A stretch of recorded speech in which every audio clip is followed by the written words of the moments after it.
you work at a coffee shop with, say, 6 other people, then the profit generated by that shop needs to be split 7 ways. It may seem like a completely one-sided benefit to reduce the function of the coffee shop to redistributing the income to all the participants equally. But there's something lost there. And it's profoundly worth understanding whether you're left-wing or right-wing or indifferent, whether you're Christian or atheist. It's worth really reflecting on this because it leads us to question in an even more meaningful way, how can we help the poor?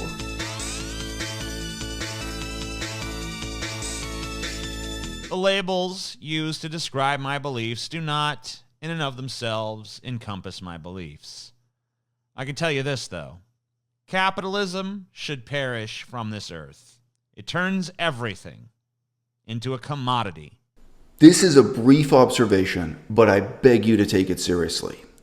If you are a left-winger who is accustomed to pinning blame on capitalism, this abstract concept, when you do this, pause and ask yourself, how different would this particular problem be under feudalism, under the system that existed before capitalism? What was it that was said just here? Capitalism turns everything into a commodity. Before capitalism, was rice a commodity? Was gold? What are we talking about? What is it precisely that capitalism can be blamed for?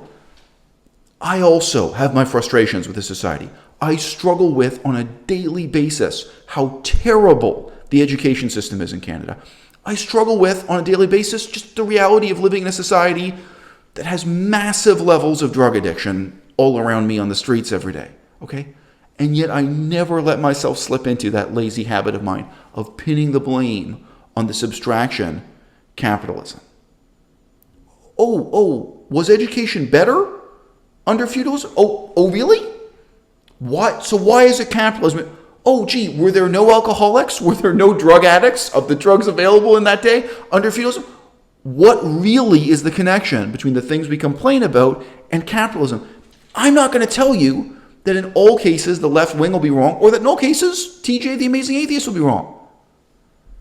Force yourself to think more deeply and to come up with complaints and allegations that are more precise, because we've had more than a century of this kind of lazy blaming of capitalism, and I'm tremendously frustrated that nobody is interested in identifying particular problems or working through particular solutions. Socialism, to me, is the idea that the value generated by your labor should belong to you, not to your boss. I read a quotation from Confucius just recently. This is Confucius as he is remembered in the Sun Tzu.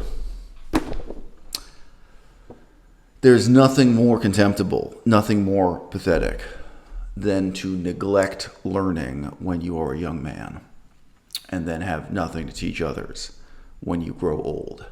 Now, I know, many of us are accustomed to regarding T.J. Kirk, the Amazing Atheist, as if he's Peter Pan, as if he is forever the teenager who started recording YouTube videos in his parents' garage when he was still in high school. A lot of us hold him to these juvenile standards, and I think one of the tragedies of social media success is that people tend to hold themselves to such low standards. This is maybe stereotypically or more overtly true with good-looking females on the internet, that they become successful and popular at an early age when they're good-looking, and they just never really make the effort to develop themselves intellectually. I think it happens just as often with men. They maybe are just a little bit more evasive. They're maybe a little bit better at wearing the mask of concealing how juvenile they've really remained. Would it be unreasonable for T.J. Kirk, the Amazing Atheist, after all this time, to look up the history and definition of the word socialism before making this video? Would it be unreasonable for him to even know the etymology, the first coinage, first usage, and how the term had changed over time? maybe at this stage of his career, having for decades lectured on politics on the internet, having gone from being a young man to becoming an old man, would it be unreasonable for us to look to him and really, really expect him to have something much more meaningful to offer here? Now, Lee said that my video was the economics equivalent of creationism. That me talking about economics is like some dumbass fundy retard talking about evolution, because I don't really understand economics. In fact, I have such a poor understanding of economics that it can be compared to a creationist understanding of evolution. That's how horrible my grasp of economics is. And I've heard that sentiment echoed over and over and over again. The Amazing Atheist has been both a positive and a negative influence on me and my channel. If you look way back to the beginning of this channel, there's one video that is discussing apotheosis, the history of Buddhism, Christianity, comparative religion, from an atheist perspective, by the way. I could have taken this whole channel in that direction of having a disembodied, impersonal voice presenting you with text, charts, illustrations, PowerPoint presentations, having kind of pseudo-academic, objective style of presenting information on YouTube. And yes, for better or for worse, I looked at the kind of raw, emotionally honest immediacy of what The Amazing Atheist was doing on YouTube. And I thought deeply about all of the disadvantages of giving a presentation at an academic conference, writing a formal peer-reviewed paper, even a footnoted essay, within the university system. I thought, what is the point of reproducing all the disadvantages of that more academic approach here on the internet, on this new thing, on YouTube, when reaching out to an audience this way? And I looked at people like TJ Kirk, The Amazing Atheist, and I thought, there's something they're doing right that the university system is doing wrong. There's something there I can learn from. And for that, I am, frankly, forever grateful to The Amazing Atheist. With that having been said, if you're a regular viewer of my channel, you will be aware that the question of what is socialism, what is capitalism, and what is feudalism, what is another social system, comes down to the question of ownership. Socialism is the doctrine, the theory, and the practice of public ownership of the means of production. If you don't want to say the means of production, which is dripping with Marxist connotations, you could just say stuff, all right? If the government now decides that in response to the challenges of global warming, they're going to eliminate the free market, they're going to eliminate capitalism from the generation of electricity, that they're going to make all power plants government-owned, government-operated, right? That would be the socialization of the generation of electricity.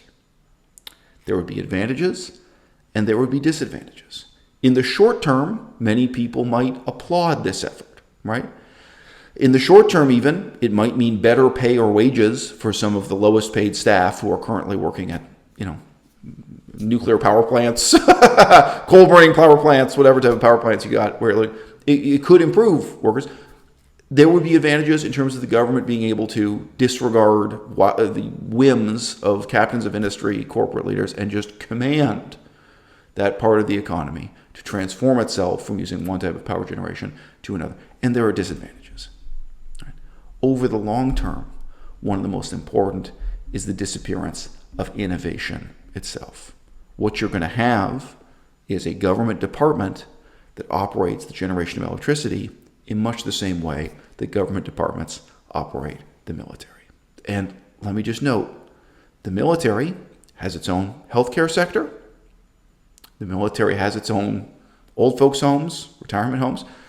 Often enough, you're going to find the military has daycare centers, for the children of people in active duty. Military has to generate electricity too, right? With the United States military, you actually have a miniature socialist society or socialist economy, right, existing within the United States of America. If you want to get a good pragmatic sense of what the advantages and disadvantages of living in a socialist economy are, living in a command economy, you can just stop and visit a military base. It's very, very rare to hear someone say to you, I wish, I hope when I get older that I'm going to be able to stay in the old folks' home provided for veterans by the military. It's very rare to hear someone say the best hospital, the best doctors you can get in this town, the military base, the military hospital, right? It's very rare to hear anyone say the best haircut they ever had in their life was at the barber shop on the military base. It's very rare to hear anyone say that the food is any good on the military base, all right?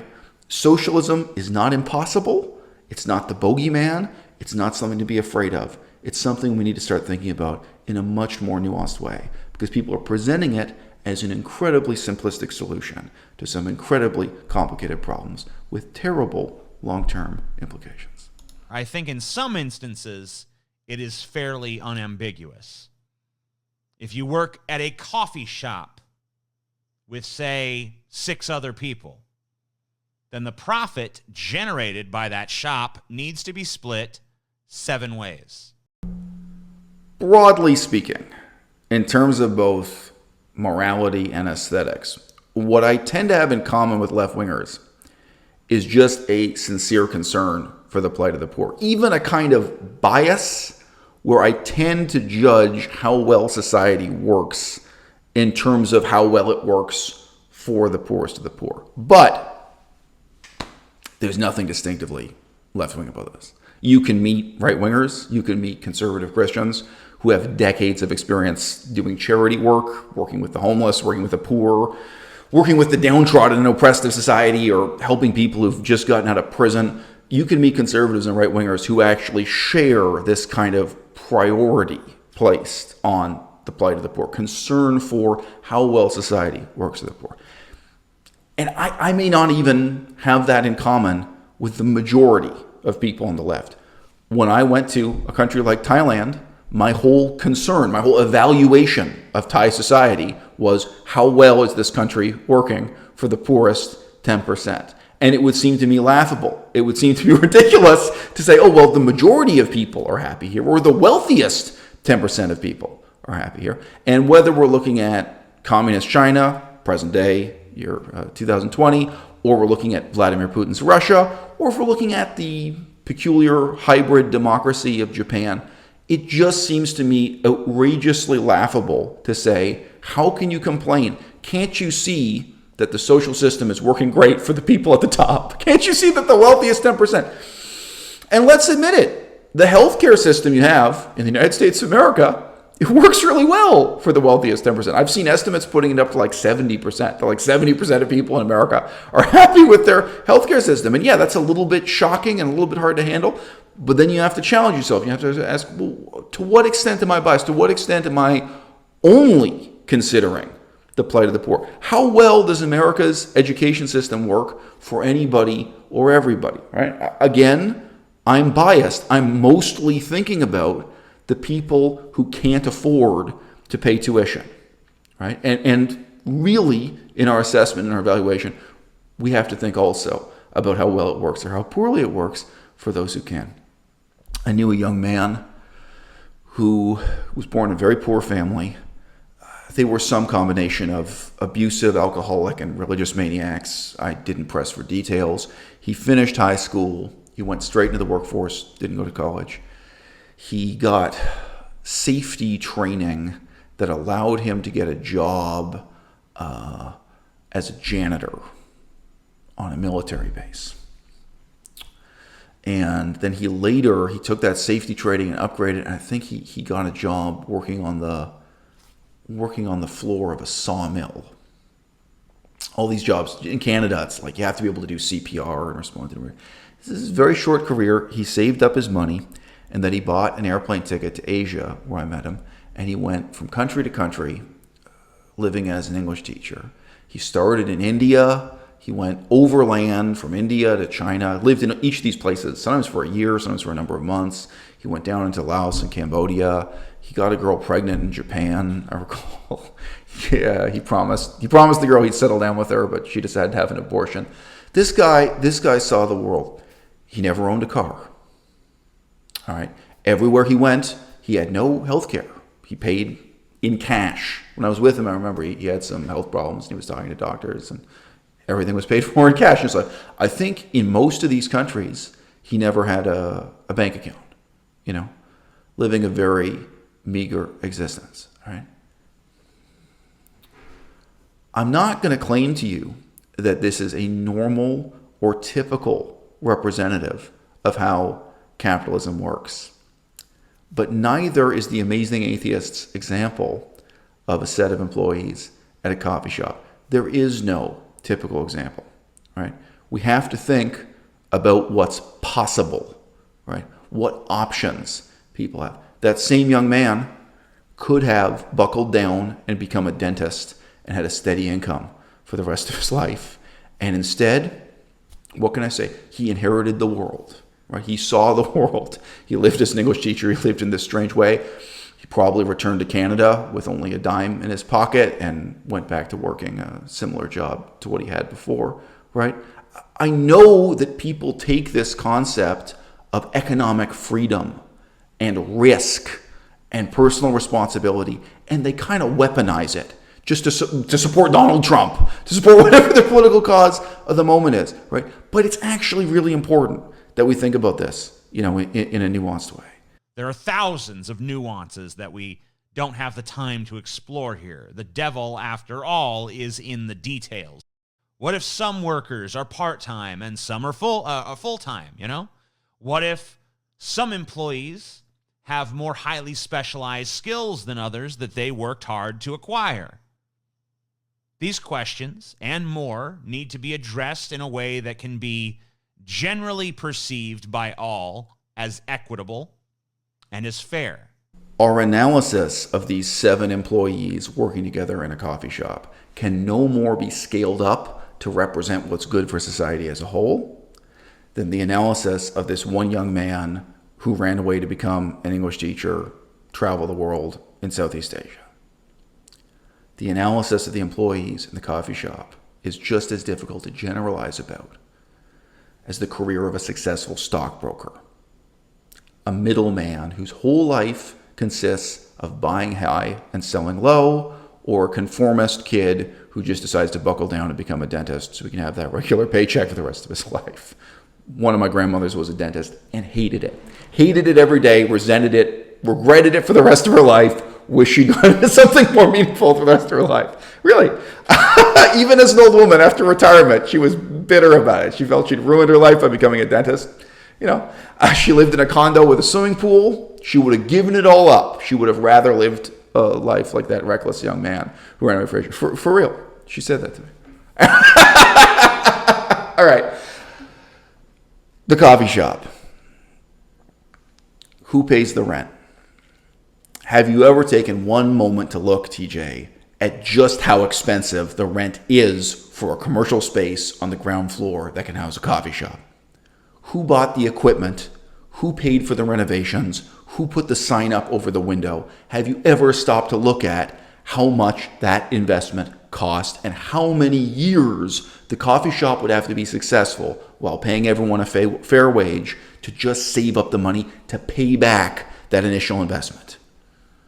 It is not possible to divide the earnings of the coffee shop 7 ways. It is also not possible to divide the risk 7 ways, because whoever put that money down, whoever's paying thousands and thousands of dollars a month for the rent and the electricity and the water, and whoever went into debt hundreds of thousands of dollars to do the initial renovation and buy the espresso machine and the furniture and deal with all the government paperwork, by the way, too. Whoever did all the licensing, whoever invested in that shop and is paying the taxes that are unbelievable in Canada. You would not believe how much property tax you pay on a coffee shop. I looked into it at one point because we were thinking about opening a small vegan bakery.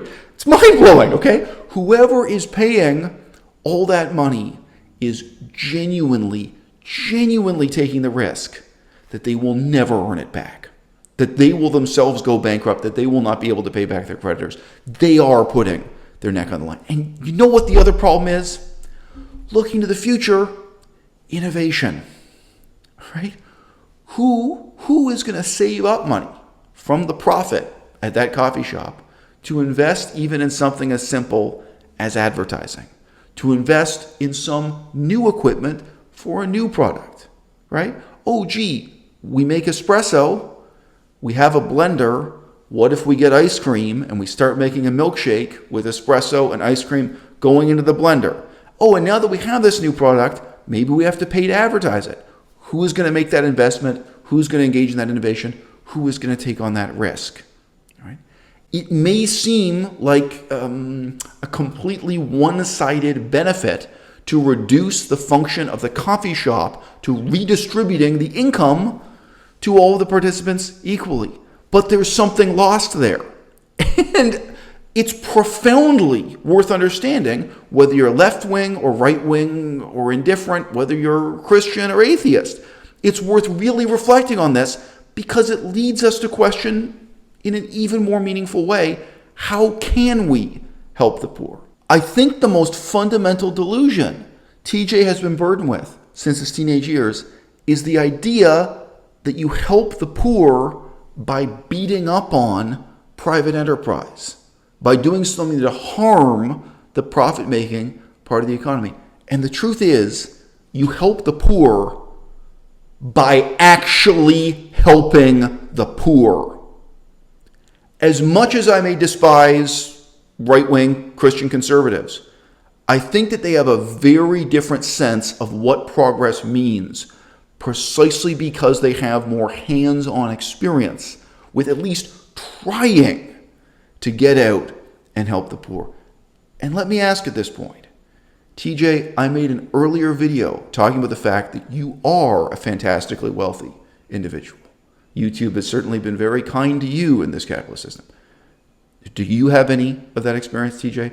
Did you ever get interested in the reality of what it would be like in a hands-on way to try to build a better society in the simplest sense, to get out and start helping the poor?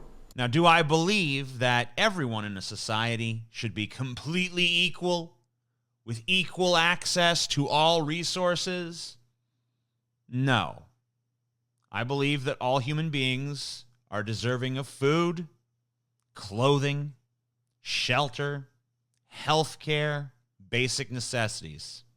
I think that beyond that, a person's, we'll use the word wealth for lack of a better word, a person's wealth should be determined by the value that they create.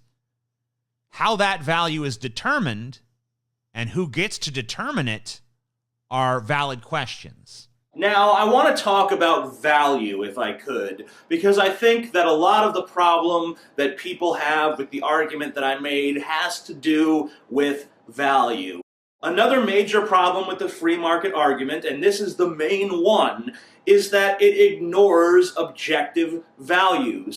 Let's say it's a locket, and it is generally perceived by everyone to be worth about $30. But it has immense subjective value to me because it used to belong to my father, who is now passed away. And I desperately want this locket, and I would be willing to pay so much money for it. Is it fair for him to come and sell it to me for $200 because he knows he can get that out of me? Is it fair for him to exploit me? Is it fair for him to use my grief and my desire for this item in order to rip me off of my money? So let's take that situation out of the microcosm and apply it to the macrocosm. There is a huge population of people who all perceive some particular item as being worth $100. And there is a giant corporation who owns the rights to all of this item, and they're willing to sell it to these people for $100, even though the objective value, the baseline value, is far less than that. So if Lee Doran is an extortionist for ripping me off for a locket that had sentimental value to me, then why is that giant corporation not an extortionist and not a defrauder by charging these people more for this item than it's objectively worth? A person's wealth should be determined by the value that they create. How that value is determined and who gets to determine it are valid questions. However, the general principle, I believe, is sound. And that is why I call myself a leftist. Now, you may choose to say that I am not a leftist. I don't care. My beliefs are the same regardless of the label being applied to them. I'm not interested in being part of anyone's club. I'm interested in advancing ideas that create a more just, equitable, and free society. Dun, dun, dun, dun.